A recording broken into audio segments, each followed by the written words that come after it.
Македонија во 13-тиот век представувала воен полигон низ кој марширале војските на соседите во нивните бројни обиди да ја наметнат својата власт. Воопшто, 13-тиот век за јужниот дел на Балканот представува еден од политички најнестабилните периоди во средновековието.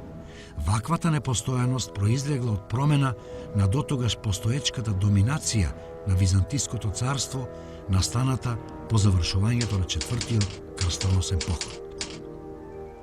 Походот резултирал со заземање на Цариград во април во 1204 година и уривање на Византија. Тогаш на местото на Византиската империја, според претходен договор март 1204, била востановена Латинската империја, како и уште 3 нови крстоносни држави кои започнале борби за меѓусебен престиж. На Византиската круна претендирале уште 3 држави кои биле остатоци од Византија.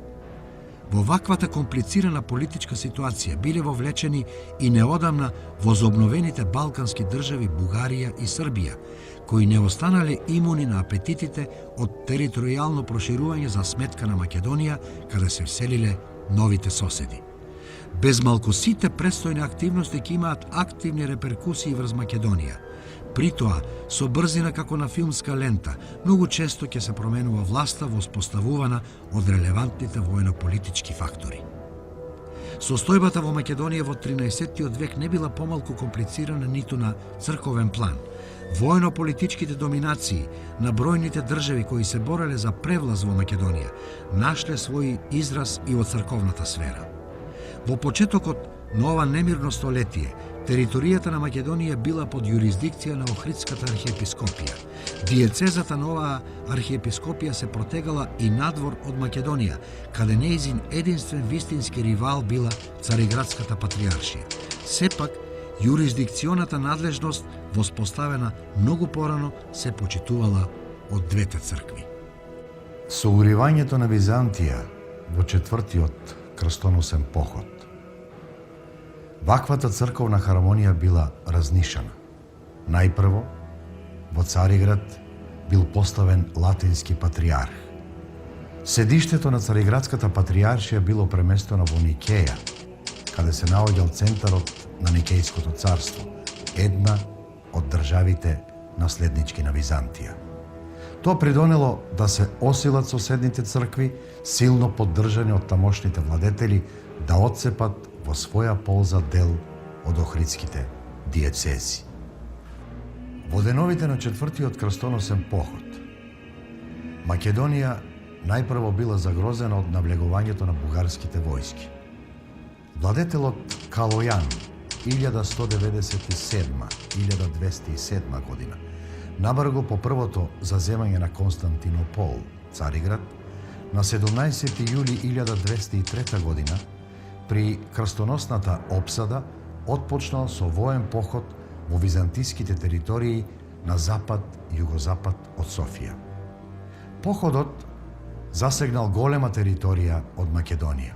Калојан во Македонија навлегол преку Јужно Косово и ги зазел градовите Скопје, Охрид и Бер. Со тоа во северна и голем дел од западна Македонија била воспоставена бугарска власт. Промената на политичката власт во дел од новоосвоените области истовремено се одразила и во духовната сфера, поточно резултирала со краткотрајни промени во црковната надлежност. При тоа, Скопската и Призренската епископија биле одземени од Охридската архиепископија и биле присоединети кон Трновската архиепископија. Со тоа северните и северозападните македонски области, Скопје и Полог, дошле под духовна ингеренција на црковниот првенец од Велико Трново. Така во писмо на бугарските архиепископи и епископи, упатено до папата Инокентије III, есента 1203 година, како трето и четврто наведени бугарски црковнодостојници, кои молат да им бидат испратени палиуми. Се именуваат скопскиот епископ Марин, како и призренскиот епископ Аврам, кој имал црковни ингеренции и врз Полог. Со изземањето на овие две епископии од јурисдикцијата на Охридската архиепископија, нејзината диецеза продолжила да се намалува. Архиепископијата во почетните години на 13 век до 1208 или 1216-17 година вклучувала 15 епархии. Од формираните 7 држави по уривањето на Византија, 4 крстоносни и 3 рецидиви на Византија, на тлото на Македонија се формирала само Солунската крстоносна држава. Нејзината територија опфаќала големи делови од Јужна Македонија. Границите оделе до Бер на северозапад и Сер на североисток, а на југ сите македонски територии јужно од Солун, дури до Средна Грција. Центар на државата бил најголемиот македонски град Солун. Според вестите на историчарот на Четвртата крстоносна војна, Жофруа Вилардуен, градот Солун им оставил силен впечаток на латинските барони и рицари, кога тие дошле под неговите ѕидини. Градот беше еден од најубавите и најбогатите градови на христијанскиот свет во тоа време. На чело на државата застанал главниот водач на Четвртиот крстоносен поход, маркизот Бонифаций Монфератски. Тој всушност требало да биде избран за цар на ново воспоставената Латинска империја со центар во Цариград. Но по противењето на венецијанците тој ја добил од новиот латински цар во Цариград Солунската држава. Државата постоела 20 години и била организирана според западен тип, при што Бонифаций се прогласил за вазал на латинскиот цар и му положил заклетва на верност. Така, Македонија во првите години по Четвртиот крстоносен поход била поделена меѓу Бугарија и Солунската држава. Но делови од Македонија требало да им припадат на други крстоносни барони, како и нивните партнери венецијанците. Тоа требало да се направи во согласност со претходниот договор кој го постигнале крстоносците и венецијанците под зидините на Цариград пред да го освојат градот. Според договорот, венецијанците требало да влезат во Охрид со областа и острово меѓу Костур, Воден и Бер со областа. На бароните пак им се отстапувале областите во јужните делови на Македонија, од Вардар до Албанските планини и од Тесалија до Прилеп. Според овој договор кој е познат како Partitio Terrarum Imperii Romaniae, договор за поделба на земјите од Ромејската империја, на крстоносците им следувале провинција Вардарија, провинција Верија со Хартуларатите, Доброчубица и Сланица, денешен Пазар, епискепскија Царско Добро, Гирокомион, епискепскија Платамона, провинција Молиск, близу острово и Меглен, провинција Прилеп и Пелагонија, со стан меѓу Соск и Молиск, провинција Преспа и Додеканис, провинција Сервија, провинција Костур и провинција Девол. Најголем број од крстоносците, како и венецијанците, не успеале да влезат во договорените региони. Во нив веќе имале воспоставена власт бугарите и маркизот Бонифаций.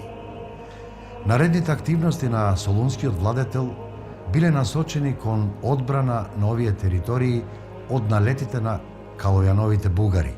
Со тоа и македонските ресурси и население биле вовлечени во воените активности. Можне скоро, ситуацијата во Македонија ќе се промени. Во 1207 година, во еден судир со бугарите ќе загине Бонифаций Монфератски, а наскоро и Калојан, кој потоа заминал да го обсадува Солун. Солунската држава продолжила да функционира како кралство, откако малолетниот син на Бонифаций, Димитар, кој го наследил татко му, во 1209 година ќе биде прогласен за крал од страна на новиот латински цар во Цариград Хенрих.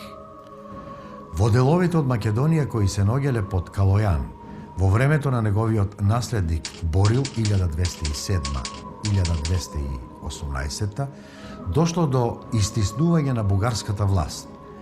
Претендентите за бугарскиот престол Стрес и Алексиј Слав ќе започнат самостојно да владеат. Стрес 1207-1214 најпрво пребегнал кај српскиот велики жупан Стефан 1196-1228, со чија помош наредната 1208 успеал да отцепи поголем дел од Македонија. Ги искористил бугарско-латинските вооружени судери и незадоволството на управниците на тврдините во Македонија поради бугарските воени неуспеси и поразот на Борил од латините. Тоа му го олеснило воспоставувањето на власт во териториите по горниот и среден тек на Вардар, како и западно од реката со градот Бер, а за свое седиште го избрал реномираниот Просек. Почетокот на Стрезовата власт во Македонија е забележан од српски современици. Така, според известувањата на Стефан Првовенчаниот, понудени во биографијата за неговиот татко Стефан Симеон, српскиот велики жупан одзел и му предал на Стрез половина од бугарското царство и го зацврстил во Просек. Теодосиј пак, во биографија за Свети Сава, запишал дека великиот жупан Стефан најпрво го вовел Стрез во Просек, па дури потоа Стрез зазел и други градови. Власта на Стрес во западните делови на Македонија е позната и како власт на друговитите. Наименувањето на словенскиот ентитет води корени уште од времето на доселување на словените во Македонија во раното средновековие. Така името на едно од словенските племиња од 7 век успеало не само да се задржи во текот на наредните столетија, туку до 13 век и да се наметне како народносно име на населението кое живеело на просторот на југозападна Македонија со центар во Бер. Тие дори имали и сопствена црковна организација, наречена Друговитска епископија. По подчинувањето на Бер од страна на Стрес, влијанието на друговитите се наметнало и врз останатите делови од Македонија, каде што се простирала неговата власт. Во две синодални решенија од Охридската архиепископија, кои во збирката на Хоматијан се означени со број 81 и број 94, се споменуваат друговитите. Во првото се говори за тиранијата на друговитите во Верија, Бер. Во второто е забележано наметнување на власта на друговитите во Полок, чиј носител бил областниот господар Стрес. Набрго Стрес ги заладил односите со српскиот велики жупан 1209 година, откако се смирил со Борил, каде што овој го признал за независен владетел и му ја дал титулата Севастократор. Во намерите за проширување на својата територија на југ, за сметка на Солунското кралство, Стрес доживеал решавачки пораз во Пелагонија 1211 година. Неговата власт во Македонија се задржала се до насилната смрт во 1214 година. Тогаш Стрес бил приклонет кон моќната антисрпска коалиција составена од сите релевантни фактори на Балканот, здружени бугарско-латински војски, унгарски сили и епирски воени одреди. Но неговото воено ангажирање изостанало поради дипломатска мисија на братот на српскиот владетел Сава кај него, чиј крајен исход бил ликвидација на Стрес. Убиството на Стрес го забележуваат српските житија. Според вестите кај Теодосиј, живот Светога Саве, едно момче по заповед на Сава со нож му го распарало стомакот на Стрес. Стефан Првовенчаниот, живот Стефана Немање, забележал дека Свети Симеон го пронизал Стрес кој умрел со чудна смрт. А Доментијан во живот на Светиот Сава посочил дека за смртта на Стрес бил виновен Божји ангел кој го прободал со невидливо копие. Според житие на кнезот Стреган, убиството на Стрес се случило во тврдината Стрезово кале, која според тамошните информации се наоѓала на 4 часа од Скопје над реката Вардар, каде Стрес изградил нови тврдини, поставил одбрана војска, а таму биле водени и преговорите со Сава, кога и бил убиен Стрес. По исчезнувањето на Стрес од историската сцена, неговите територии во Македонија станале предмет на раздор меѓу соседите Бугарија, Србија и Епирското деспотство. Во овие војни премрежија, поголемиот дел на Западна Македонија со тешко освоивите градови Охрид, Прилеп и Скопје до 1220 година потпаднал под власта на епирците. Во времето кога Западна Македонија живеела во рамките на независното владење на Стрес, во делови од Источна Македонија се осамостоил благородникот Алексислав. Тој, по смртта на Калаја, се одметнал од бугарската централна власт и по течењето на реката Струма формирал свое независно владење. Самиот Алексислав бил мощен вешт дипломат и при тоа постојано водел преговори со победничките страни и на тој начин успел да се одржи на историската сцена повеќе од 20 години. Именно со латинскиот цар Хенрих, кој што владеел во Константинопол од 1206 до 1216 година, склучил договор со кој што се признавал за негов вазал, при што латинскиот цар дури му ја дал за жена и неговата керка. Но тоа не му попречило, по смртта на овој латински цар, Алексислав да премине на страната на тогаш најмоćната држава на Балканот, Епирската држава. При тоа, епирскиот владетел дури му дал една од своите роднини да му биде жена на Алексислав. Но тоа траело до 1230 година, кога епирските војски биле поразени од страна на бугарите. На тој начин, Алексислав повторно склучил договор со победничката страна, а тоа се во случајот бугарите, прогласувајќи се за вазал на бугарскиот владетел.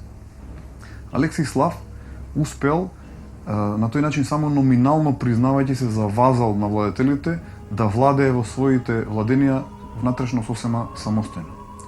Алексислав бил посветен и кон црквата.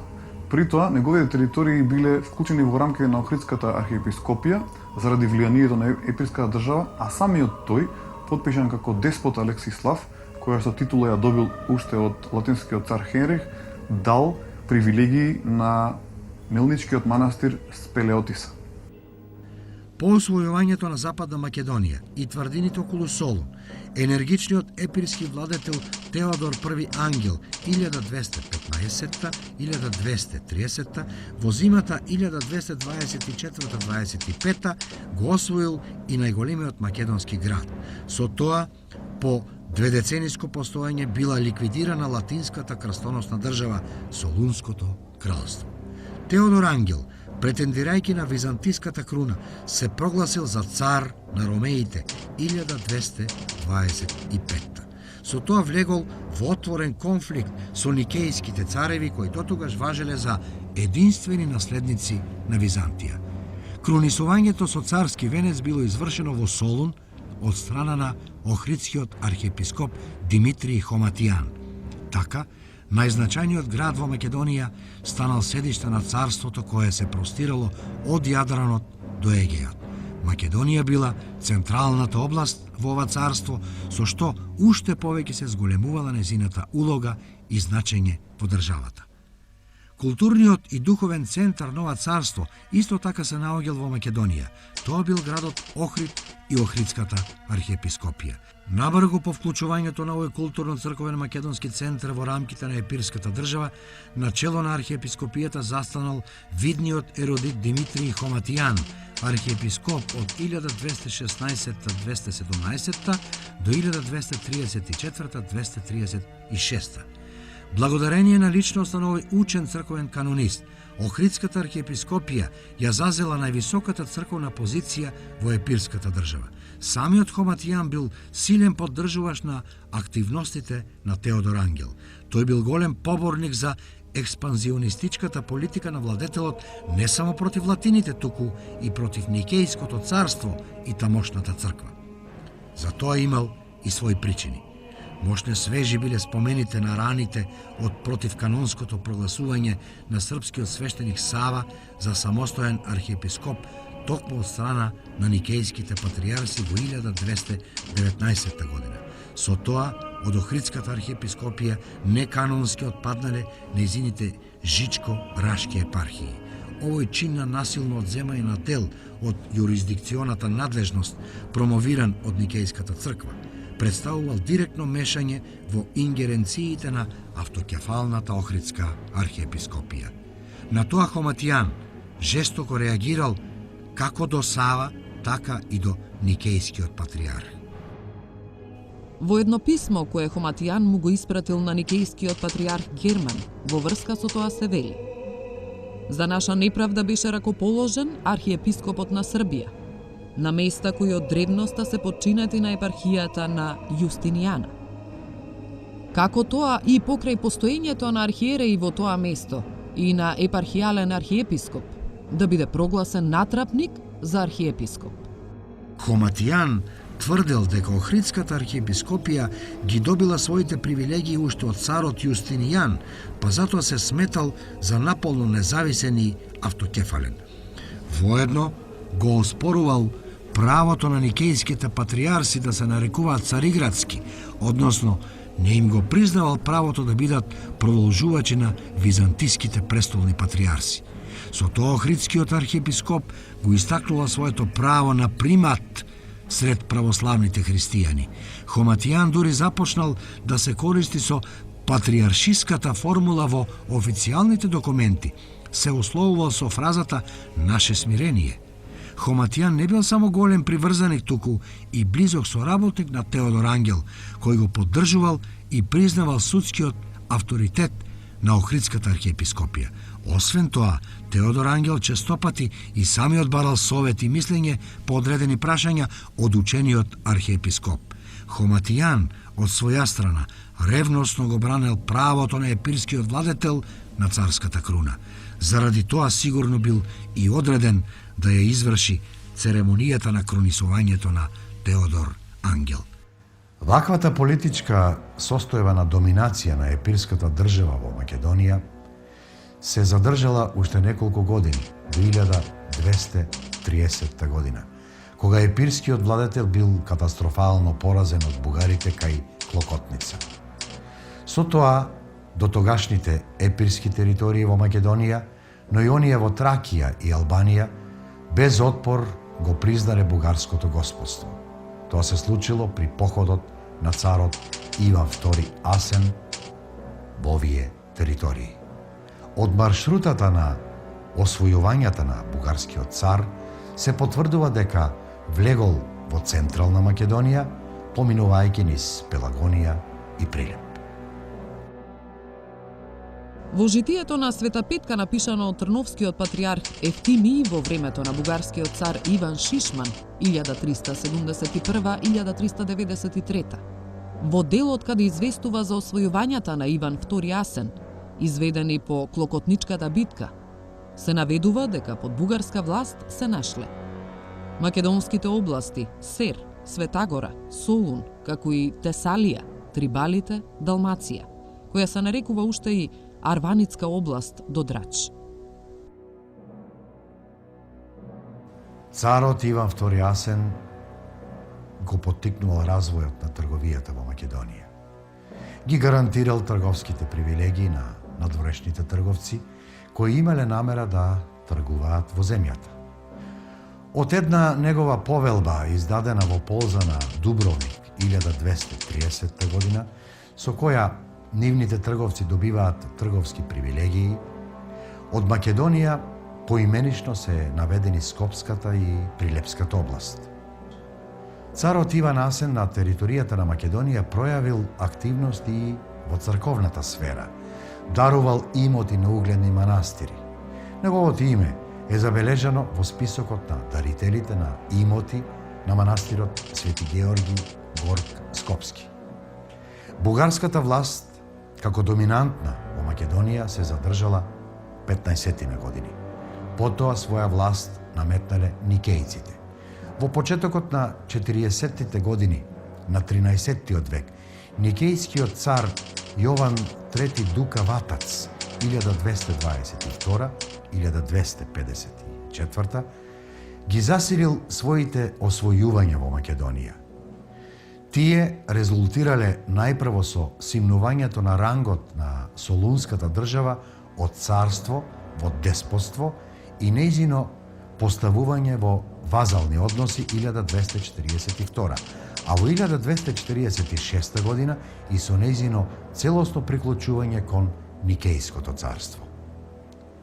Со тоа престанало 22-годишното постоење на една значајна држава на тлото на Македонија.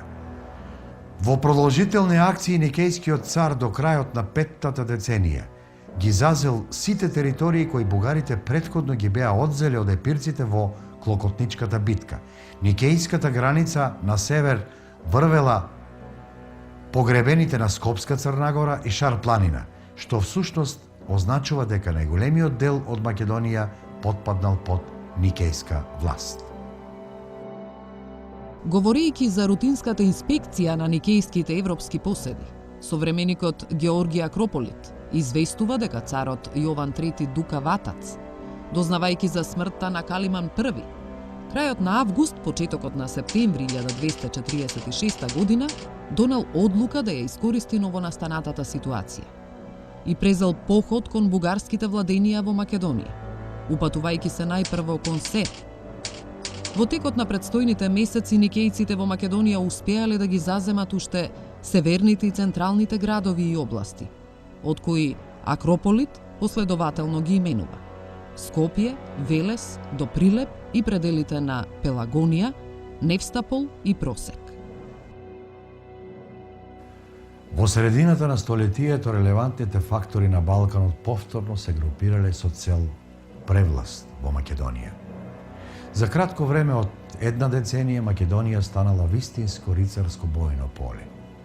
Немало една доминантна воена сила која ќе загосподари со територијата и ситуацијата. По таква воено-политичка констелација господарите на македонските градови се менувале речиси секоја година. Единствениот начин да се заштити населението од погубување, градовите од разурнување, а околните рурални населби од пустошење, бил да се починат на сите воени сили кои ќе се насочеле кон нив.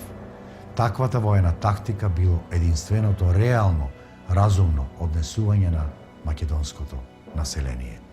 На тој начин, на бројните интрудори не им се оставала можност за реваншистички, плячкашки дејанија во случај на отпор. Другиот, поризичен начин, бил да се отфрли власта на сите околни господари. Таков бил случајот со Драгота и неговото отфрлање на Никејската власт во Мелник и околината. Слободолюбивите традиции на населението од оваа југоисточна македонска област од времето на Алексиј Слав се појавиле повторно на виделина во пролетта 1255 година. Слободната територија веднаш се расширила во регионот на Средна Струма. Начело на ослободената област се наоѓал крупниот високодостојник Драгота.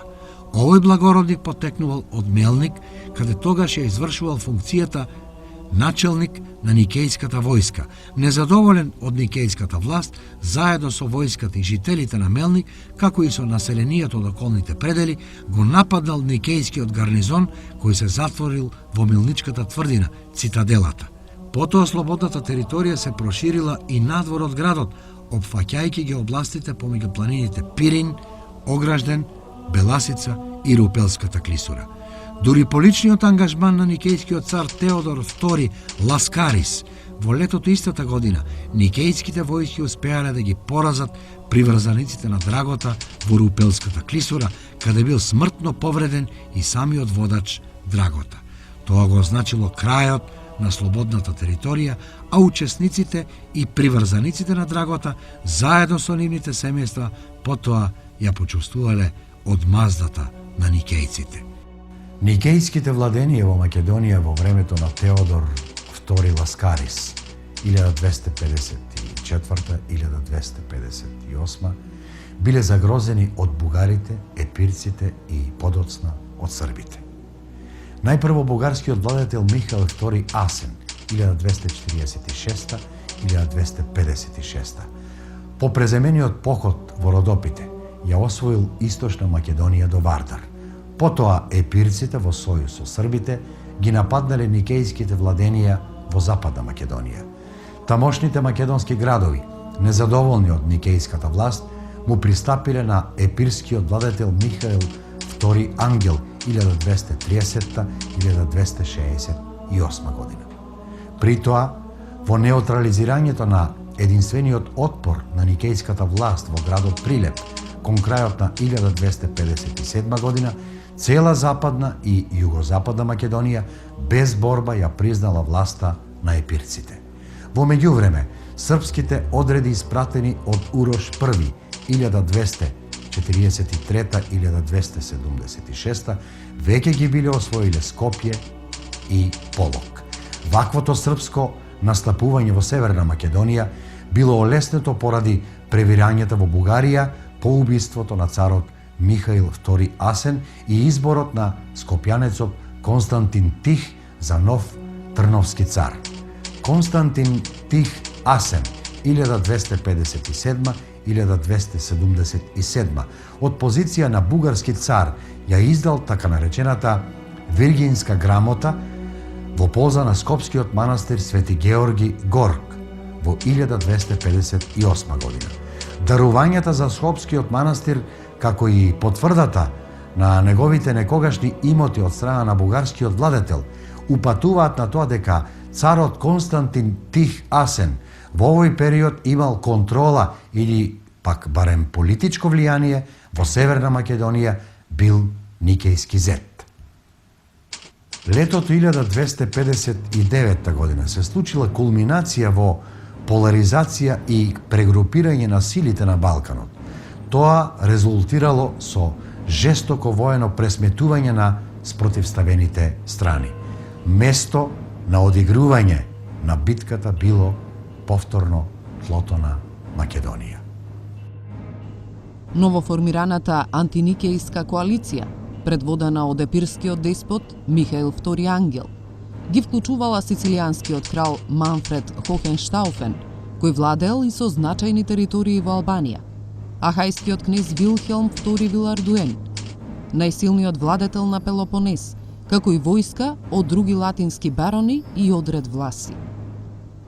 Откако по непроверена информација епирскиот деспот тајно се повлекол ноќта, утредента неговите приврзаници доживеале катастрофален пораз од никејските војски и нивните сојузници, составени од одреди на кумани, срби, унгарци, турци, германци и бугари.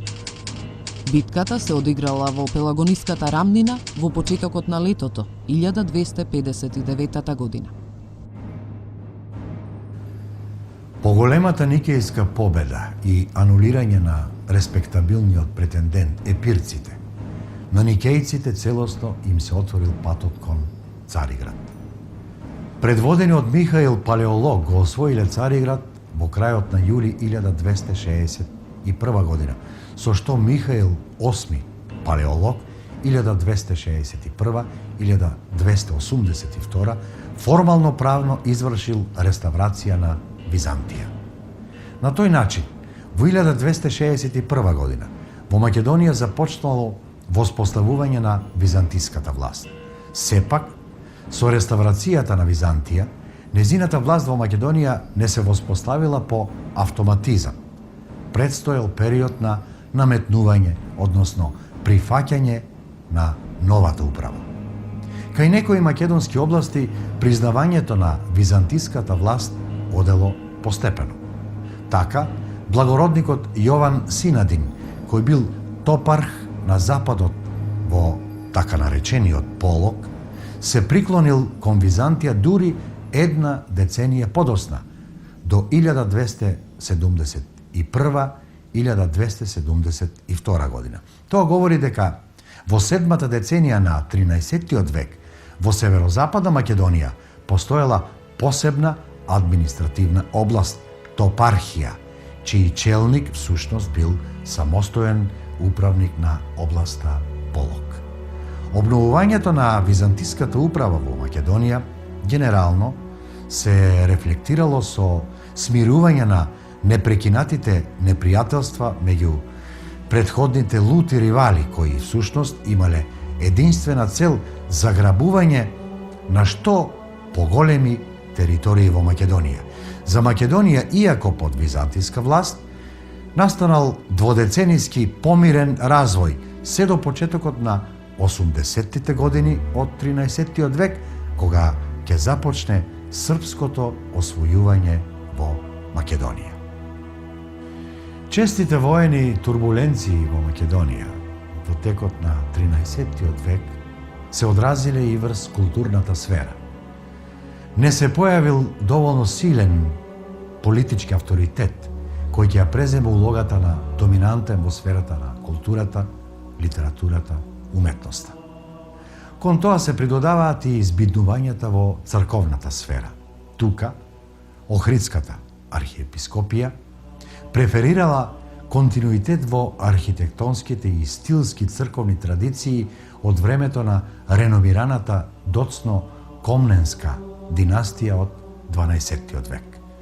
Во формирањето на ваквата уметничка клима на територијата на Охридската диецеза, појдовна точка била идејата на Охридската архиепископија за апостолицитет, примат пред другите православни цркви, истакната во времето на епирската држава. Црковната уметност во епирската држава, која во најголем дел ја опфаќала територијата на Македонија, заради политичките ривалства со никејците, ги црпела своите инспирации токму од комненските уметнички тенденции. Тие пак, под покровителство на Охридската архиепископија, продолжиле да се негуваат во текот на целиот 13 век, со што доцно комненскиот правец се здобил со голема виталност и долговечност.